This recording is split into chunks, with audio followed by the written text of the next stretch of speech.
फिर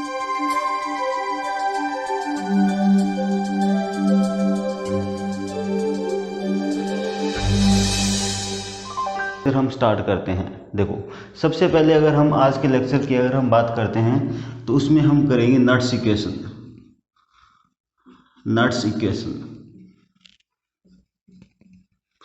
और ये सबसे ज़्यादा इम्पोर्टेंट इक्वेशन है, ठीक है ना। इस इक्वेशन के अंदर होता क्या है, सबसे पहली बात कि आपको पता है कि हम थर्मोडायनेमिक्स में हम ये पढ़ते हैं कि जो गिब्स फ्री एनर्जी होती है वो किसके इक्वल होती है, वो हम वन बाय वन चीज़ देखेंगे। थर्मोडायनेमिक्स से ही एक टर्म ली गई है गिब्स फ्री एनर्जी, वो हम यहाँ से रिलेट करेंगे।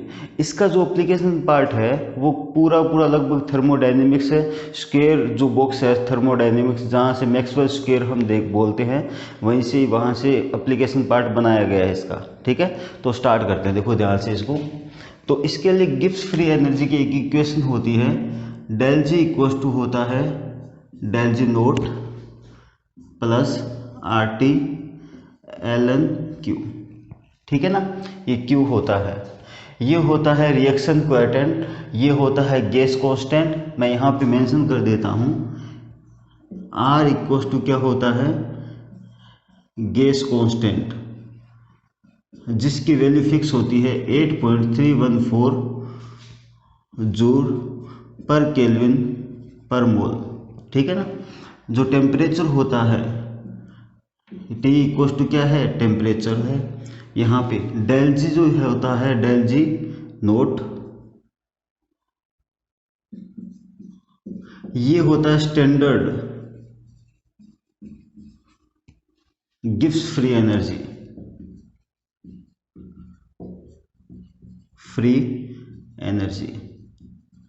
ठीक है। और जो डेल जी होता है वो होता है गिब्स फ्री एनर्जी ही होती है, बट ये होती है एनी स्टेट के लिए, यानी कोई भी स्टेट के लिए हम अप्लाई कर सकते हैं डेल जी का मान। जो डेल जी नोट होता है वो स्टैंडर्ड गिब्स फ्री एनर्जी ही होता है, ठीक है ना। तो स्टार्ट करते हैं, ध्यान से देखना। इसके अंदर होता क्या है, सबसे पहले अगर हम एल एन जो है, अगर मैं एल एन को चेंज करता हूँ लॉग के अंदर, तो सभी को पता है कि एल एन को अगर हम लॉग के अंदर चेंज करेंगे तो क्या लिखेंगे, 2.303 लॉग, ये तो चीज़ लिखते हैं। तो यहाँ पे हम मेंशन करते हैं, देखो del G equals to del G note plus R T 2.303 L N, यानी सॉरी लॉग क्यू। कोई दिक्कत नहीं यहाँ तक। क्या मैं इस इक्वेशन को ऐसे डिनोट कर सकता हूँ, del G equals to del G note plus 2.303 R T log Q, ठीक है। अब ध्यान से समझना, सबसे पहली इक्वेशन तो ये है, इंपॉर्टेंट इक्वेशन ये है, एक इक्वेशन ये है, और डायरेक्टली क्वेश्चन पूछे जाते हैं यहाँ से। इन इक्वेशन को याद रखना हमेशा। अब बात ये आती है कि हम नट्स इक्वेशन कैसे ड्राइव करते हैं किसी भी सेल के लिए, ई नोट सेल हमें कैसे फाइंड आउट करते हैं। तो ध्यान से देखना, हम लोगों ने लास्ट क्लास के अंदर एक चीज़ बोली थी कि जो डेल जी होता है वो किसके इक्वल होता है, minus N F E cell के। अगर मैं स्टैंडर्ड की बात करता हूँ तो किसके इक्वल होता है, minus F E note cell के। ये हम लोगों ने लास्ट क्लास के अंदर देख लिया था, बात समझ आई कुछ। तो हम इसी को यहाँ पे ड्राइव करते हैं। तो ध्यान से देखना, मैं यहाँ पे मेंशन कर रहा हूँ, इस चीज़ को नोट डाउन कर लेना। तो स्टार्ट करते हैं, देखो इधर।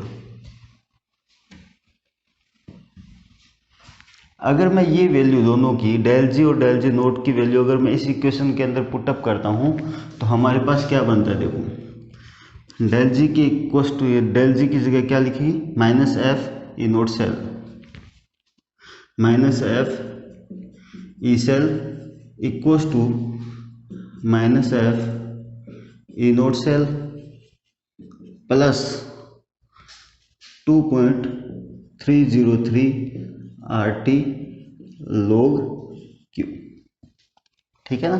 वही इक्वेशन लिखी है मैंने। अब मुझे इसको सिंप्लीफाई करना है।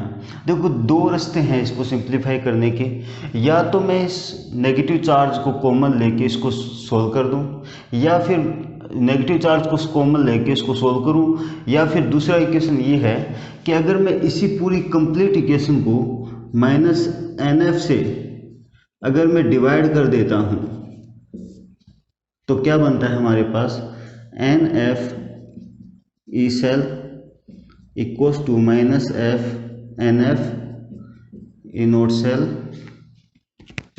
Plus 2.303 R T log Q, और डिवाइड करो इसको माइनस एन एफ और ये अब यहाँ से देखो ये कैंसिल आउट हो गया, यहाँ से कैंसिल आउट हो गया, तो हमारे पास क्या बना, E cell equals to E note cell plus 2.303 R T log Q upon minus N F. अगर मैं माइनस की वैल्यू को अगर थोड़ा सिंप्लीफाई करता हूँ, यहाँ से ऊपर लेके जाता हूँ, तो माइनस प्लस क्या हो गया, यहाँ पे प्लस और माइनस, तो ए सेल इक्वल्स टू क्या बन गया, E note cell minus 2.303 R T log Q upon N F. सबसे इंपॉर्टेंट रिएक्शन इक्वेशन जो बनी है हमारे पास, ये बन गई। बात समझ आई, कुछ ध्यान से समझना इसको, कि अगर आपसे नट्स इक्वेशन अगर आपसे पूछी जाती है तो सबसे पहले तो ये देखना कि जो डेल जी होती है उसकी इक्वेशन क्या होती है, उसके बाद जो डेल जी होता है दूसरी इक्वेशन क्या होती है ये। थर्ड नंबर अगर आपसे ये पूछा जाता है, जो लास्ट हम लोगों ने लास्ट एंड उससे पहले वाली क्लास में हम लोगों ने ये डिनोट किया था कि जो ए नोट सेल होता है वो कैसे फाइंड आउट करते हैं, ये हम लोगों ने देखा था one by one. E note cell जहाँ से हमने निकाला था, ऑक्सीडेशन प्लस रिडक्शन करके हम लोगों ने निकाला था, फाइंड आउट किया था, तो वो ए नोट सेल यहाँ पे है। इसका मतलब ये होता है कि क्या सेल बनता है या नहीं बनता है, ये हम लोगों ने देखा था। मैंने आपको बोला था कि ए नोट जो सेल होता है उसका यही मीनिंग होता है कि क्या सेल बन चुका है या नहीं बन चुका है। अब ये जो ई है, ई सेल होता है, ये डिसाइड करेगा कि सेल वर्क करेगा या नहीं करेगा। समझ में आए बात, इस चीज़ को नोट डाउन करो, उसको और सिंप्लीफाई करते हैं, ठीक है।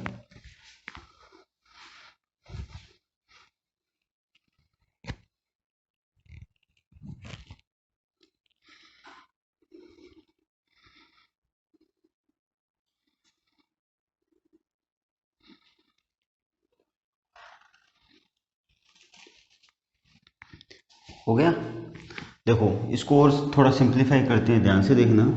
देखो हमारे पास कोई डिजिटल बोर्ड तो है नहीं कि मैं इसको स्किप करके दूसरा पेज यहाँ पे दूसरा पेज लेके आ जाऊँ। इसको तो थोड़ी मतलब टाइम तो देना पड़ेगा। यहाँ पे देखो, अगर मैं इसकी वैल्यू रखता हूँ, ध्यान से देखना, यहाँ पे आर मेरे पास जो इक्वेशन बनी है वो यहाँ पे पुटअप कर रहा हूँ, देखना। E cell equals to E note cell minus 2.303 R T N F log Q, ठीक है। अब देखो आर का मान क्या होता है, वन बाय वन देखेंगे। देखो 8.314 जूल पर केल्विन पर मोल ये होता है। यहाँ पे टेम्परेचर जो लिया गया है वो 298 केल्विन लिया गया है, और एफ जो होता है फैराडे होता है, उसकी वैल्यू होती है 96500 कूलाम मोल इनवर्स, ठीक है। और कुछ है ही नहीं। ये जितनी भी वैल्यू है यहाँ पे पुटअप करते हैं। देखो इधर E cell equals to E note cell minus 2.303 R का मान कितना है 8.314 जूल पर केल्विन पर मोल इनटू टेम्परेचर कितना है 298 केल्विन, ठीक है। यहाँ से log क्यू, डिवाइड बाई क्या होता है, n into 96 point coulomb mole inverse. देखो मैंने यूनिट इसलिए मेंशन की है कि लास्ट में हमारे पास बनता क्या है, लास्ट में कौन सी यूनिट बचती है। देखो इधर यहाँ से मोल इनवर्स से मोल इनवर्स कैंसिल, केल्विन से पर केल्विन कैंसिल, तो हमारे पास बचा क्या। देखो यूनिट में, यूनिट की बात करूँ मैं, जूल पर कूलाम,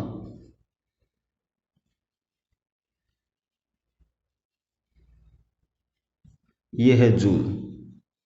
और आपको पता है जूल पर कूलाम क्या होता है, वोल्ट होता है या नहीं होता। तो आपको भी पता है ई नोट जो सेल होता है उसकी यूनिट क्या होती है, वोल्ट ही तो होती है। तो ध्यान से देखना, इसको जब आप सिंप्लीफाई करोगे सभी को, इस सभी को वैल्यू को अगर आप सिंप्लीफाई करोगे यहाँ तक, तो हमारे पास एक वैल्यू आएगी, E cell equals to E note cell minus 0.0591 equals to n, और यहाँ पे आ गया log q। ये हमारे पास फाइनल इक्वेशन आ चुकी है, और ये सबसे ज़्यादा इम्पोर्टेंट इक्वेशन है, ध्यान रखना। और जितने भी PYQ क्वेश्चन जो बनते हैं नेट JRF के, नीट के जितने भी क्वेश्चंस होते हैं वो यहीं से पुटअप होते हैं। इनको याद करने की इतनी नीड नहीं है, क्योंकि इस इक्वेशन के द्वारा हम ये आराम से फाइंड आउट कर सकते हैं। बात समझ आई कुछ, इसको नोट डाउन करो, उसके बाद हम आगे चलते हैं कि इसकी वैल्यू हम कैसे फाइंड आउट करते हैं, क्यों क्या होता है, इसको कैसे फाइंड आउट करते हैं। ठीक है, उतारो इसको।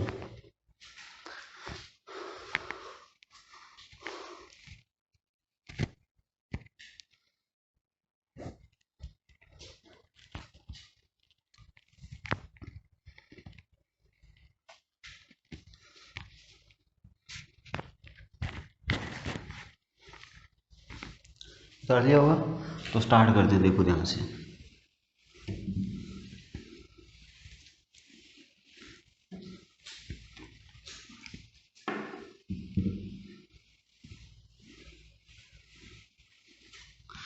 देखो हमारे पास जो फाइनल इक्वेशन आई है वो क्या आई है, E cell equals to E note cell minus 0.0591 divide by n log q। अब देखो मैं सभी को सब कुछ बताता हूँ कि यहाँ पर क्या क्या चीज़ें मेंशन होती है, ध्यान से देखना। ये जो कंडीशन है, ये जो फॉर्मूला होगा वो अप्लाई होगा एट 25 डिग्री सेंटीग्रेड टेम्परेचर पर। जहाँ पे 25 डिग्री सेंटीग्रेड टेम्परेचर मेंशन होगा वहीं पे ये फॉर्मूला अप्लाई करना है। बात समझ में आई कुछ। n होती है नंबर ऑफ इलेक्ट्रॉन्स, यानी n जो होता है वो किसी रिएक्शन में जो इलेक्ट्रॉन जितने भी इन्वॉल्व होते हैं वो होते हैं, तो n equal to number of electron. और q होता है, देखो q कैसे होते हैं, q हो सकता है KSP हो सकता है, K इक्विलिब्रियम हो सकता है। ठीक है, देखो ध्यान से देखना, मेरे पास ये है A plus B give C plus D, ये बना है। अगर मैं इसका Q निकालता हूँ या K इक्विलिब्रियम निकालता हूँ, ठीक है, तो या KSP निकालता हूँ, क्या निकालूंगा, आपको पता है सभी पढ़ के आए हो, प्रोडक्ट की कंसंट्रेशन डिवाइड बाय रिएक्टेंट की कंसंट्रेशन। वही चीज़ लिखनी है आपको यहाँ पर। प्रोडक्ट की कंसंट्रेशन देखो क्या लिखेंगे, C की कंसंट्रेशन, D की concentration divide by A and B की कंसंट्रेशन, ये तो लिखेंगे। तो यही चीज़ यहाँ पे लिखनी है, प्रोडक्ट अपॉन रिएक्टेंट। तो हम यहाँ पे ये चीज़ लिख सकते हैं ना, हमारे पास क्या बना, E cell equals to E note cell minus 0.0591 divide by n log product upon reactant. P का मतलब प्रोडक्ट, R का मतलब रिएक्टेंट। ठीक है ना, किसी भी इक्वेशन के अंदर या किसी भी रिएक्शन के अंदर P डिनोट करता है प्रोडक्ट को, R डिनोट करता है रिएक्टेंट को। अब मैं यहाँ पे एक हाफ सेल रिएक्शन लेके चलता हूँ, उसके लिए नट्स इक्वेशन कैसे अप्लाई करते हैं वो देखते हैं। ठीक है ना, नोट डाउन करो, उसको स्टार्ट करते हैं। हो गया, चलो स्टार्ट करें।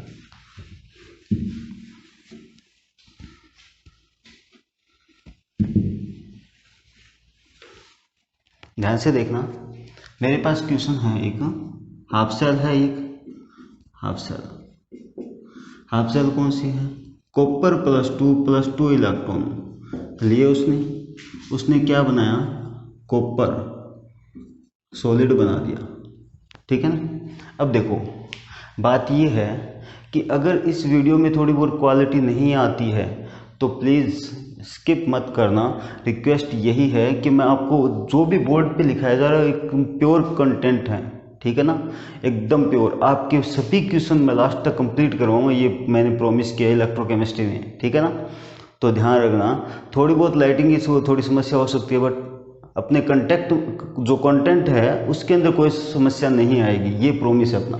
ठीक है, अब देखो इधर इसके नट्स इक्वेशन अप्लाई करते हैं।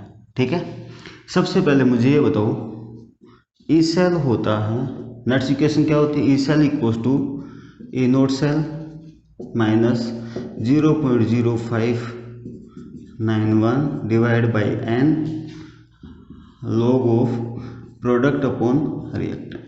ठीक है, एन नंबर ऑफ इलेक्ट्रॉन कितने हैं? 2 हैं, तो क्या लिखेंगे? E note cell equals to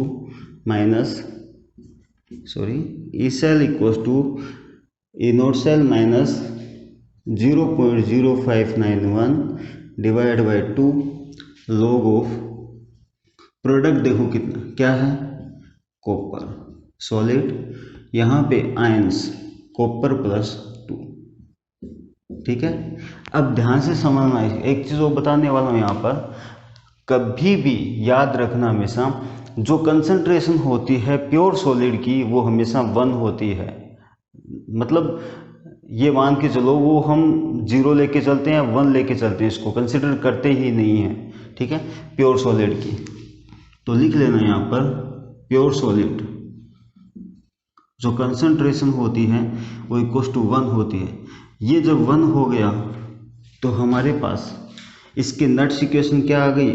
A cell equals to E note cell minus 0.0591 divide by 2 log of 1 upon copper +2।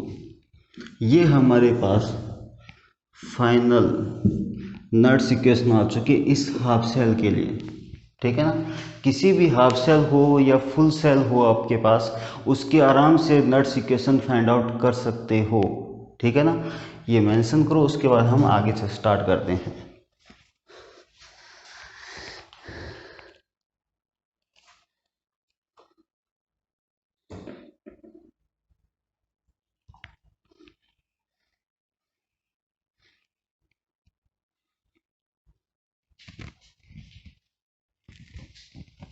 अब हेडिंग डालो, लास्ट अपना एक इक्वेशन वो बचते, वो मैं आपको फर्स्ट क्लास के अंदर मैंने आपको बोला था कि जो ई सेल होता है, ई नोट जो सेल होता है, वो ऑक्सीडेशन प्लस रिडक्शन कैसे फाइंड आउट होता है वो हम यहाँ पे ड्राई करने वाले हैं। तो उसके लिए एक हेडिंग डालो,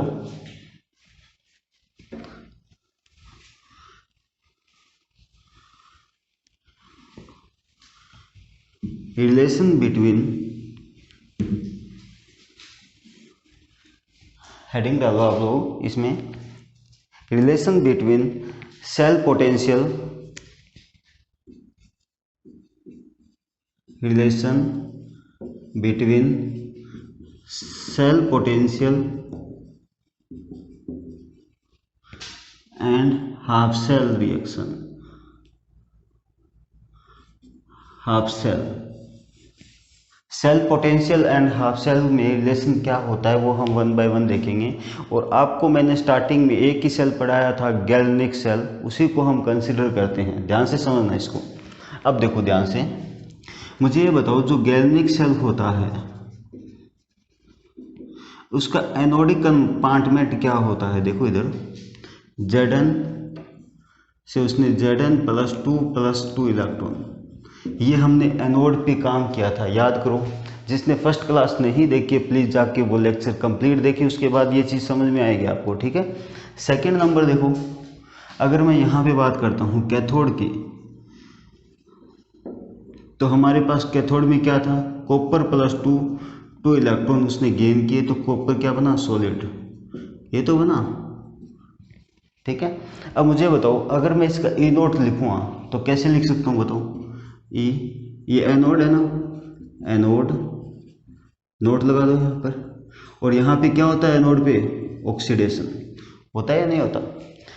इसको मैं कैसे लिख सकता हूँ, एनोड Zn प्लस 2। मैंने आपको स्टार्टिंग में बोला था जो एनोड होता है वो मेटल आयन होता है, समझ आए बात। अब इसमें देखो कैथोड रिडक्शन, इसमें क्या होता है, कैथोड में क्या लिखेंगे, कॉपर प्लस 2 एंड कॉपर, ये तो चीज लिखेंगे। अगर मैं इस इक्वेशन को डेल G1 एंड इसको डेल G2 मान लेता हूँ, अगर दोनों हाफ सेल को मैं यहाँ पे ऐड करता हूँ तो क्या बनता है, देखो ध्यान से, Zn solid plus copper plus 2, ठीक है, क्या बना, Zn plus 2 plus copper solid. ठीक है, और इसको मैं मान के चलता हूँ डेल G03। ठीक है, इसका हम निकालते हैं ई नोट सेल। बात समझ आई कुछ, ये कैसे फाइंड आउट करते हैं, ध्यान से समझना। मुझे ये बताओ, हम लोग ये चीज़ लास्ट लेक्चर में करके आए हैं ना, हमें केवल ये ट्राई करना है क्या E note cell oxidation plus reduction के इक्वल होता है या नहीं होता है, प्लस यानी E note cell equals to oxidation plus reduction होता है या नहीं होता है, वो देखना है हमें। ध्यान से देखना, हमारे पास है del G03 equals to del G0 plus 1 del G02।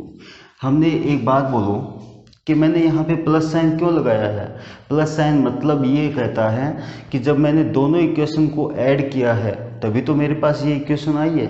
बात समझ आई कुछ, तो इसकी वैल्यू बताओ क्या होती है, minus NF E note cell equals to minus NF। देखो ई सेल देखो क्या है, ऑक्सीडेशन है ना, यहाँ पे एनोड ऑक्सीडेशन, ठीक है, plus minus NF E note cathode, और यहाँ पे क्या है, रिडक्शन, ये तो है। अब मुझे बताओ इसमें नंबर ऑफ इलेक्ट्रॉन कितने हैं, 2 है। मैं यहीं पे मेंशन कर रहा हूँ, n की वैल्यू 2 कर देता हूँ, यहाँ पे 2 है। अब मुझे ये बताओ कि प्लस माइनस क्या होता है, माइनस। बात समझ आई कुछ, यहाँ से F टू F ये कैंसिल आउट हो चुका है, और माइनस से माइनस कैंसिल आउट हो गया, तो यहाँ पे बच्चा क्या है, देखो E note cell equals to E naught anode oxidation plus E naught cathode reduction. क्या हम लोगों ने यही चीज ड्राई की थी क्या, सबसे पहले स्टार्टिंग में मैंने आपको यही तो बोला था कि जो सेल पोटेंशियल होता है या हाफ सेल होता है उसका हम ई नोट कैसे फाइंड आउट करते हैं। ये चीज़ तो मैंने बोली थी कि ई नोट जो सेल होता है ऑक्सीडेशन प्लस रिडक्शन के इक्वल होता है। सपोज करो कि अगर मैं रिडक्शन पोटेंशियल निकालना हो तो ऑक्सीडेशन का साइन मैं चेंज कर देता हूँ, ये एनोड तो रहेगा, इसको अगर मुझे रिडक्शन बनाना है तो ध्यान से समझना इधर, अगर मैंने इसको रिडक्शन कर दिया तो ये क्या आ गया, माइनस आया या नहीं, माइनस। जब माइनस आया है इधर तो यहाँ पे देखो, अगर मैं इस फॉर्मूले को वापस ड्राई करता हूँ तो क्या लिख सकता हूँ, देखो इधर E note cell equals to E cathode reduction minus E anode reduction. यही तो हुआ। ये केवल है क्या, यहाँ पे एक्चुअल ऑक्सीडेशन ही हो रहा है, बट मैंने साइन उसका चेंज कर दिया तो ये रिडक्शन पोटेंशियल निकल गया आपका। ये ऑक्सीडेशन पोटेंशियल सा था थोड़ी देर पहले मैंने जो निकाला था अभी थोड़ी देर पहले, ठीक है ना। तो ध्यान रखना दोनों फॉर्मूले से हम लोगों ने 1 बाय 1 इक्वेशन भी सोल्व की थी और इसका आंसर भी सिमिलर आया था, याद है ना आपको। तो आज देखो हम लोगों ने क्या क्या ट्राई किया, नट्स इक्वेशन ट्राई की, तो उसका जो फॉर्मूला था E naught E cell equals to E note cell minus 0.059 divide by N log product upon reactant. सबसे ज़्यादा इंपॉर्टेंट, वो केवल वर्क करता है at temperature 25 degree centigrade temperature पर, ठीक है। दूसरा ये फॉर्मूला है। अब इसके बाद जो पार्ट आने वाला है वो है एप्लीकेशन पार्ट, और सबसे ज़्यादा इम्पोर्टेंट है उसी फॉर्मूले को हम 1 बाय 1 ड्राई करके जितने भी इसके क्वेश्चंस हैं वो सब सोल्व करने वाले हैं, ठीक है। तो आज के लेक्चर में केवल इतना ही।